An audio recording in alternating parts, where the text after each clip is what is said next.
for my car, for my bike, for everything. Just a few more dollars. Ja, hier spricht der Skippy.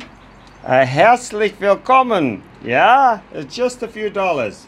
Welcome to the channel, dear. We are German, a little bit of German. And this is what we're going to pop in. Gründig.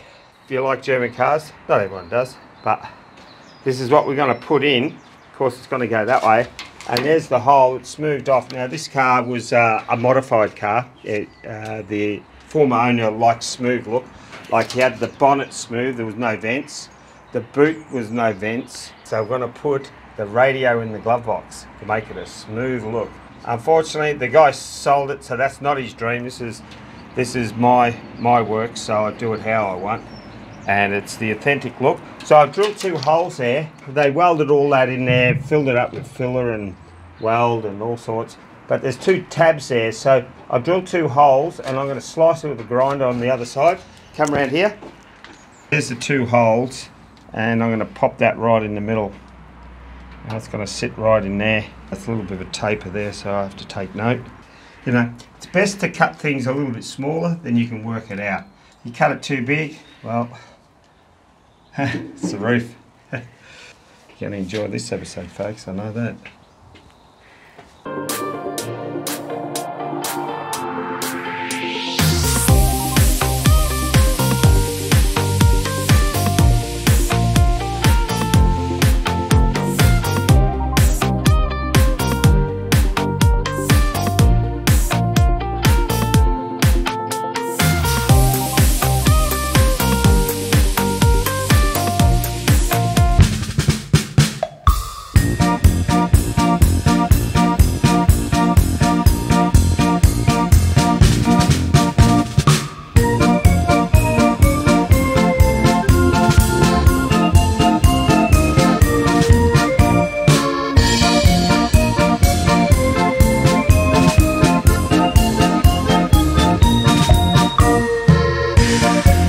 Just slipping out, bought a compressor on marketplace, reasonable price, and we need it for the spray on the Beetle. So just hooking out to Bishop Auckland.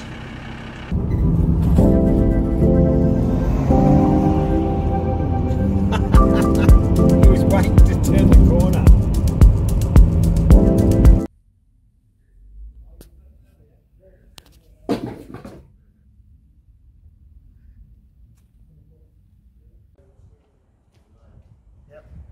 Just get it now.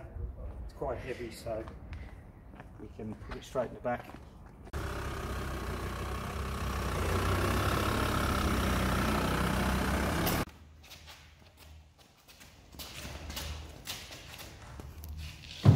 Just arrived back. A guy was closed down business, and this air compressor is absolutely twice as large as I thought. It's to be able to spray a truck, this thing. And see the dust. I'm quite happy with the purchase, and we have to really get the car sprayed.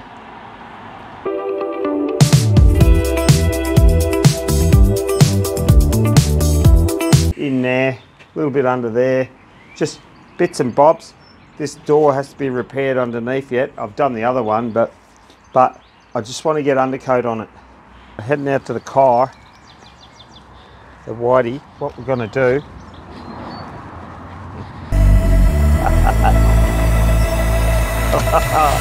Yeah, can you feel it? I can feel it.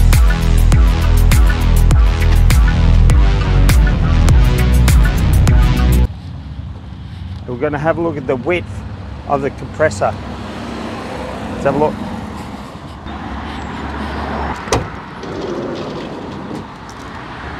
Over the shed it was 500. Yes, right on 500. But I can actually trim those.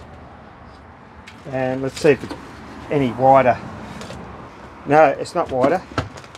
So I can trim those. Oh, you got one screw in there. Here's a drain. Yeah, it'll fit.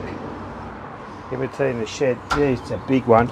I'll get the length of it and the diameter, and we'll work out the volume in litres that it's got. 400 diameter. It's got a blue plug on it. I've got to put a normal plug. Hopefully it doesn't trip. It's 1 metre long and 99 decibels, which is not bad. I think a car, they get rated at 94, so just a little bit louder, that's all.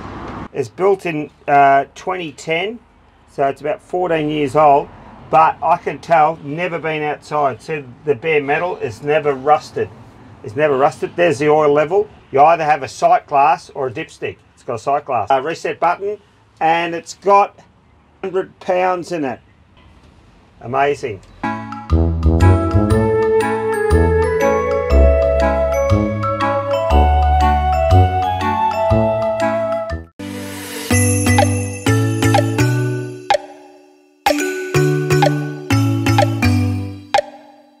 The shaved look of the details on the Beetle entailed no grill holes on the bonnet and the deck lid. You can have the trim smoothed off, the dashboard welded in and smoothed off. Okay, it went halfway, just deleting. It was called radio delete. That's what we call it. If you still wanted a radio, you didn't have to put it in the middle of the thing. You put it in the glove box. And in with the parcel of goodies, when I bought the project, right, was this glove box piece. Now that goes in here like this, right, instead of a normal glove box. I don't know how you open the bonnet yet. Then you put your radio in the glove box, and of course you've got a glove box lid, so it's hidden away. Then you have your radio in there like that. Smart, isn't it? Eh? That's called customization, the modifiers. Not bad. I'm going for the authentic look.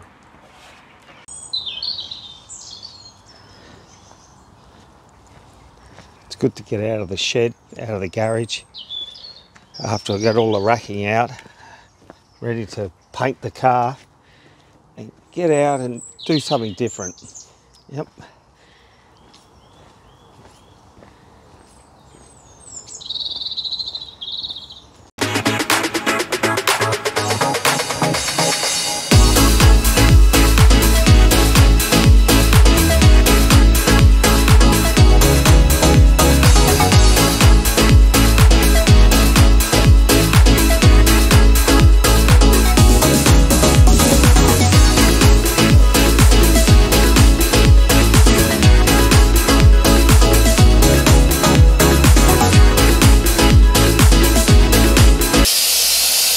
I bought it and it had 100 psi in it already, so it wouldn't switch on because it was too full of air. So what I'm doing is I'm draining it. There's a bit of moisture there, so the rust and water. I'm just draining it. I don't know how often they drained it, but now I'm going to switch it on.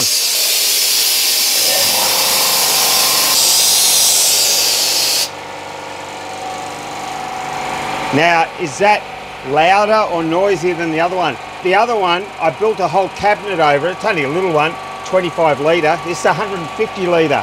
So now I'm running it on a 13 amp plug. All right, we'll see how it goes. If it trips out and blows the fuse and no good, I'm in trouble. I'm putting on ordinary extension lead. This thing's dynamite. Have a look. Look how big. His name's Brutus. Brutus is gonna supply the air to the car, to the spray painting. Shh, shh, shh, shh.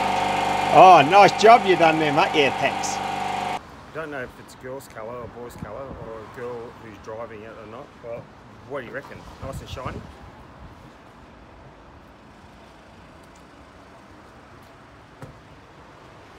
This is the undercoat. It looks fantastic.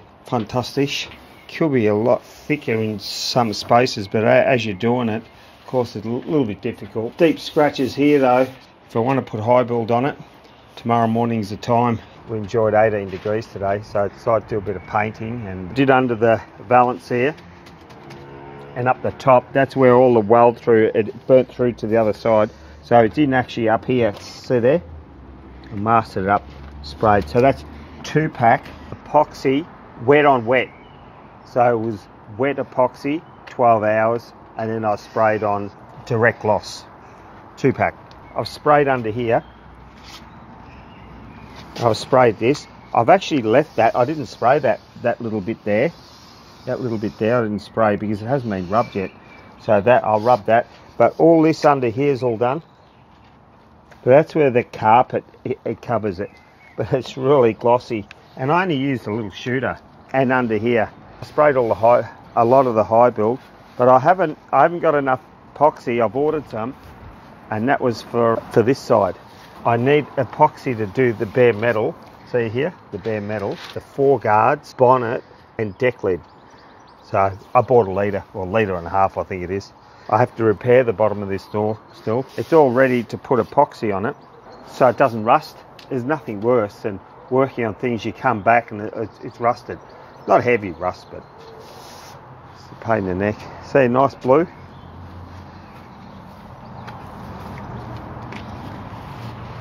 Becoming a reality now. I've got the other gun. I think it's a 1.4. It'll do it perfect. If the little 0.8 gun did those little bits really glossy, the big one, high volume, HV, LP, low pressure.